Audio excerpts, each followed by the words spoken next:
All right, so this quick video is to talk about the importance of HELOCs and how to properly leverage them.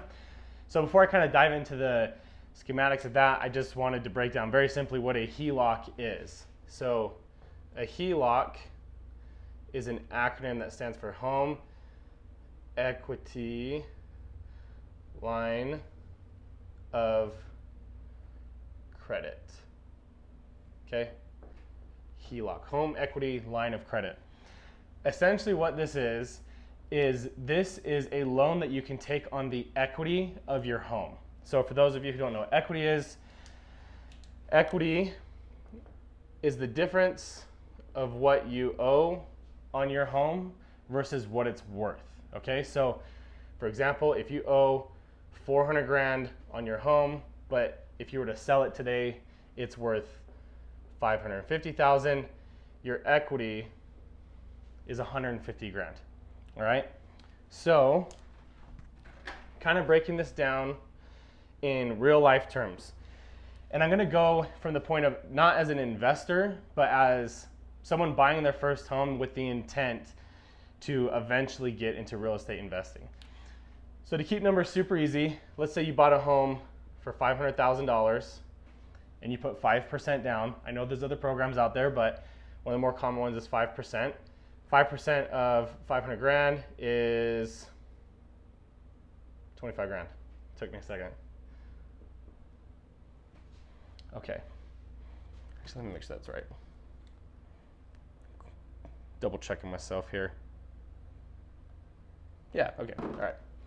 25 grand. So you owe 475K on a 500K home. Generally speaking in real estate, if we were to give a year of what kind of appreciation would happen on that property, very conservatively, especially in Utah, is 5%.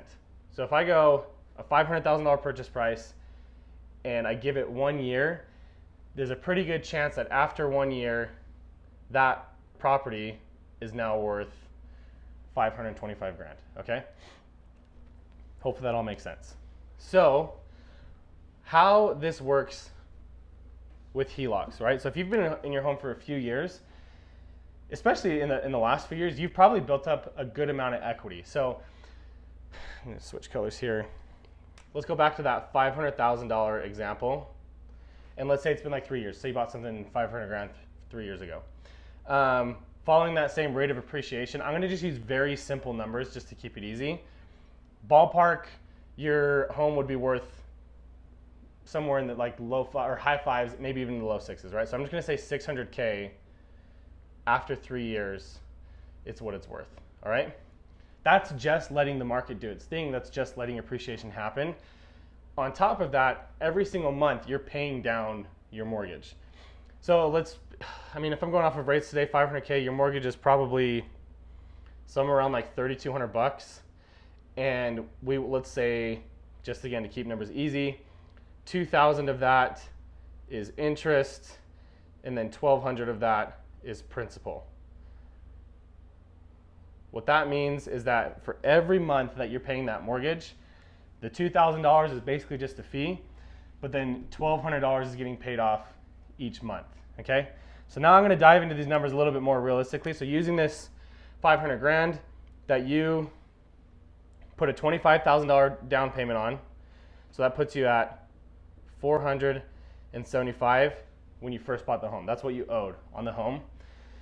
And again, I'm not gonna go too crazy into this, but if every month $1,200 is paying down the property, that means that in 1 year, so 1,200 times 12 months, you'll have paid down $14,400 in 1 year.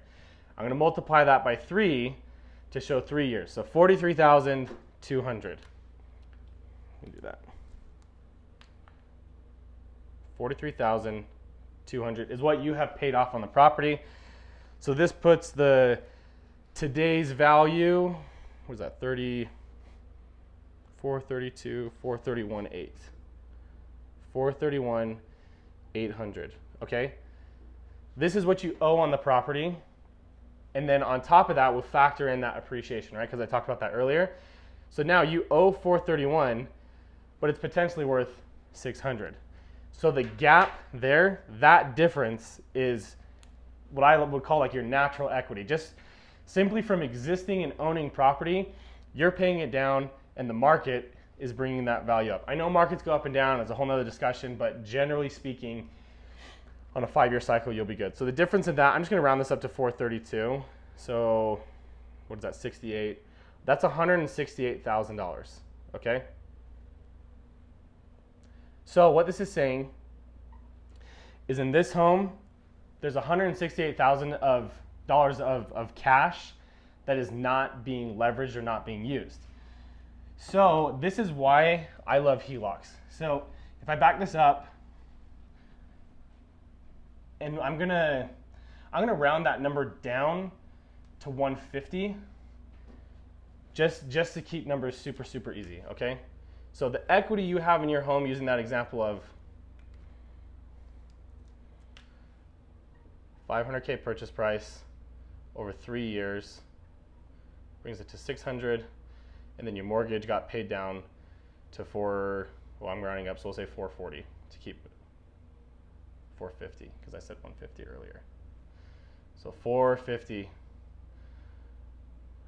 owed, okay? So now your equity you're sitting on is 150K, and you're not using it. It's just sitting there. The majority of that has been accrued due to the market. The market's been working in your favor. What you do with this is you go to a bank or a credit union, not a bank, credit unions are way better, their rates are better, and you tell them, hey, I would like to put a HELOC on my home, and you can tell them it's for repairs on the home to make it better. You can tell them it's to buy an investment property.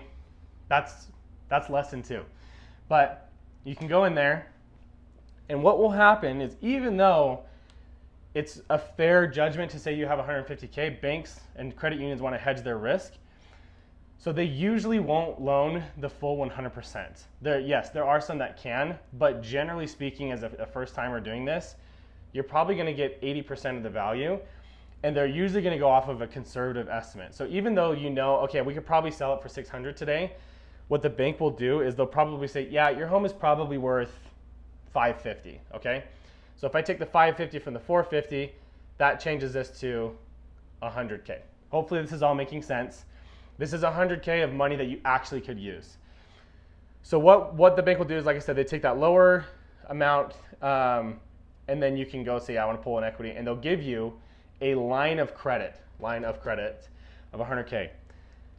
What is so unique about this is just to open the HELOC, you don't pay any fees on it. It's free to do, and if you pull $0 out of that credit line, you'll never pay anything on it. The only thing you ever pay on is the balance of what you used. So if I have 100,000, and let's say that I use 50K to purchase an investment property or someone or something like that, you are only going to pay a monthly payment on the 50K that you took out. How credit unions work is the rate of interest is a variable rate, but it is simple interest. That's another video for another time. I'll do one of these little click here's to understand the difference between simple interest and compound. How you calculate interest, I'm going to do it on the board really quick for you here, but like I said, I'll do another video to dive into that deeper. Let's say that the interest rate is 7%, okay? What you do is you take 7% times 50,000, which is probably like 3,500 bucks or something. Let me see. Yep, 3,500 bucks. So 7% times 50,000 gives you $3,500. You take that number and you divide it by 12 because there's 12 months in a year. What this means is that your monthly payment on that, again, arbitrary numbers here, is $200, I'm going to round up, $292 a month. Simply speaking, it costs you $300 a month to leverage $50,000. That's not bad.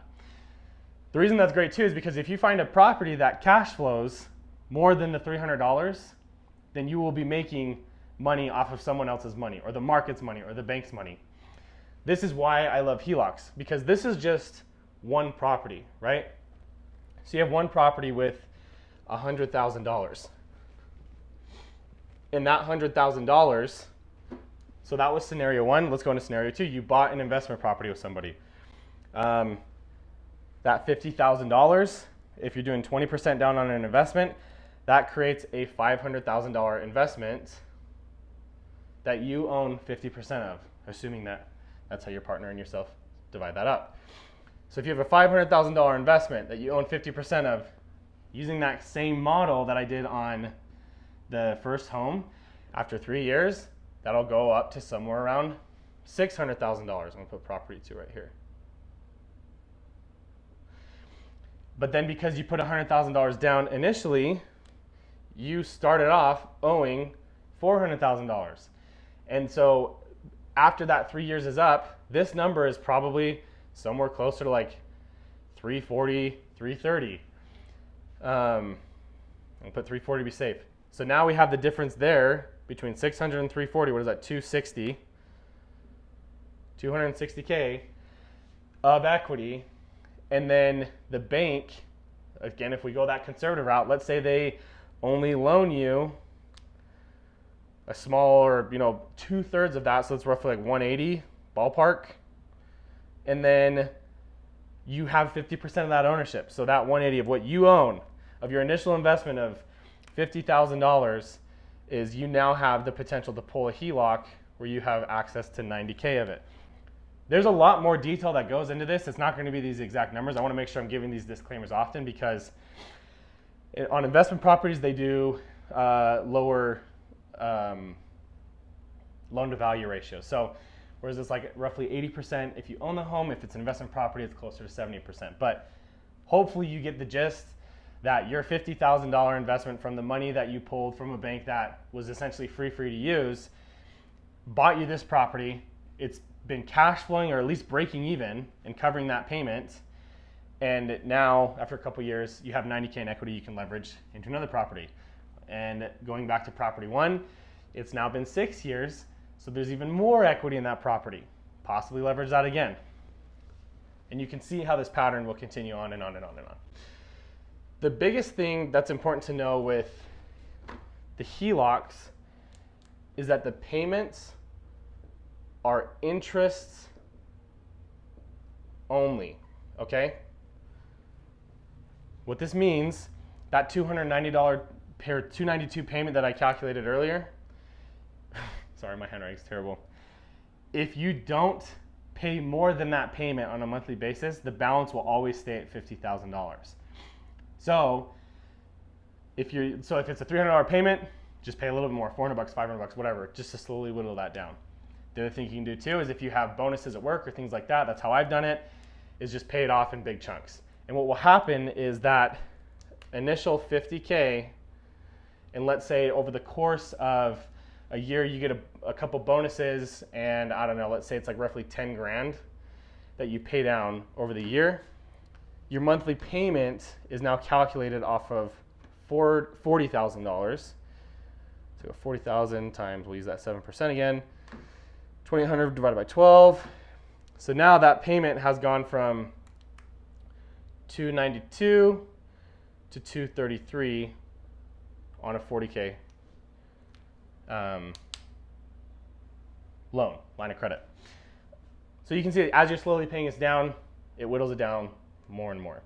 The reason I want to hit on that it's interest only is because, again, if you only pay that exact dollar amount, the balance will always stay 50K. So just keep that in mind, make sure you understand that. The benefit though of using some type of other loan or other way of getting money is because it's interest only, the payment is that much smaller. So debt to income, that's again, whole nother conversation. But if you were to take a loan, I'm trying to think how to explain this. So we used $50,000, it was roughly $300, and 7%, I'm shooting high. Rates right now are about 5% for the HELOCs, but they do fluctuate, they vary. The highest mine ever got through 2022 was 8%. So when you hear 8%, it's really sucky, but again, interest only on a small amount, and what that amount can be helping you gain is worth much more than the 8%, or it should be, or else you shouldn't be doing this. This is why I'm here. So if you have questions, reach out and I can help you analyze your investment properties and break down the math to make sure that it's working for you and that it's a smart decision. Benefit with the HELOCs though is because that payment is so small on your debt to income, it doesn't hurt it as much. So an example that I'll use side by side is like a car payment. If you have, let me do the math on it. Like if I use my truck payment, let's say it's $1,000, and that's on a balance of, what was it? Let's say like 55 grand. Okay, that actually works out great, because using that same example of the HELOC right next to it, which was 50 grand, and the payment was about 300 bucks. If my truck was in my HELOC, I would only be showing a debt of $300 a month, where it's at right now with a Mountain America, say it's $1,000 a month, that's $700 a month of purchasing power that I don't have. So to break this into real numbers, into like purchase prices, at $700 a month, they say that for every $10,000 of a purchase price is roughly 50 to 75 bucks on a mortgage. I'll go 75 just to be conservative on the numbers. So if I go 700 divided by 75, that's 9.3. And if I go 9.3 times that $10,000, it's 93 grand. So if this doesn't make sense, I'm taking the 10,000 because for every $75 on a monthly payment is equivalent of about $10,000 in a purchase price. 700 divided by 75 is 9.3, so I go 9.3 times 10,000. That gives me $93,000. Again, rough numbers, could be higher, could be lower. But the point being is that if I was to take this truck, put it into a HELOC payment, according to a lender, I now have $93,000 more in purchase price or purchasing power. So if initially all I could afford was $500,000, by moving it into the HELOC, and this could be a temporary move just until you get into the home, but that ups it to almost $600,000. That's a huge difference. This is why a lot of times when you're working with realtors, or you hear jokes about people saying, like, don't go buy a car right before you close because that payment will factor into what you can afford. Or don't buy a vehicle until after you close on a home because the lenders factor that in. So this is just another way to show you, if you have a home, if you have a HELOC, and you want to start leveraging other money, you can push that stuff into there. Again, switching to $300 a month is interest only. So if you only pay $300 a month, then you'll never pay off that vehicle. But if you keep making the same payment, that whittles down and that payment goes down a little bit every single month. Wrapping this all up into how, or actually, I'll do one more thing and then I'll wrap it up. So we'll go back to that investment property example. So you have a house that is worth $500K, and the mortgage on that, like we said, would if you're putting 20% down, you're probably like, with today's rates, I don't know, I'll say $2,800 just to go a little bit high to be safe, okay? $2,800 a month. At $500K in the market that Utah County is in right now, it's not absurd to say that you can get something that is a form of a duplex or mother-in-law apartment. So knowing that's the case, if you rent the upstairs, again, trying to set realistic numbers, $2,000 on the low end, again, depending on what city you're in, and then say in the basement, $1,500. To put in perspective, we'll say it's like 3-bed, 2-bath upstairs, 2-bed, 1-bath downstairs. Yeah, let's go. Yeah, that's good. That's pretty standard. Okay, so now we're at, what is that, $3,500 a month. Let me get my green one. Okay. So you're at $3,500 a month in cash flow. We'll assume that utilities are paid by the tenants. Hopefully you identify a property that needs minimal repairs or not too much upkeep on a monthly basis. But we talked about you splitting this in half. So the difference between these two, $700, right? And so if you get half of that, $350 a month. Okay? So, simple math. You use a HELOC to buy a property, say you buy it with somebody. Your payment on that HELOC is $292 a month. Your net cash flow, again, ideal scenario, these numbers aren't far off because this is a couple properties I have right now that run the same numbers. Was that $58 in cash flow? So you're making $58 a month, which not sexy, but better than negative. But if you're cash flowing a little bit, this property value goes up over time. Then you get that equity, and then you roll it in that same property. And guess what happens? After 10 years when you sell this property, so we talked about earlier that you bought it with somebody, you each put in $50K, it went down to $400,000. So when you started the mortgage, you had a $400,000 mortgage. After 10 years, that's probably gonna be like, I don't know, $250, probably even less. No, it'd be around $250, $250K. But 10 years have passed. This is appreciated to probably, let's say a conservative $700,000, okay? You now have, what is that, $450 in equity.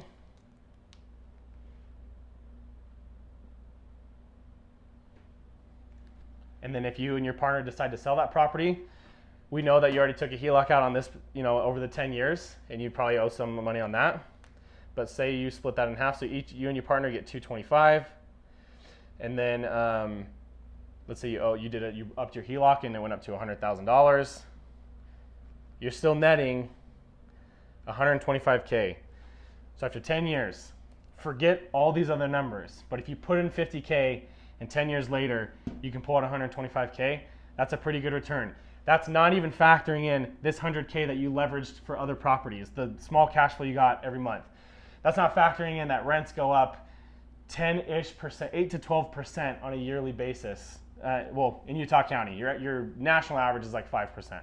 But not factoring in that rents have been going up, but your mortgage has stayed the same. So never mind all that, that's a great investment. Now adding all the other stuff, that's the gravy. And you know what? Just for fun, I'm going to do the actual math on that really quick. So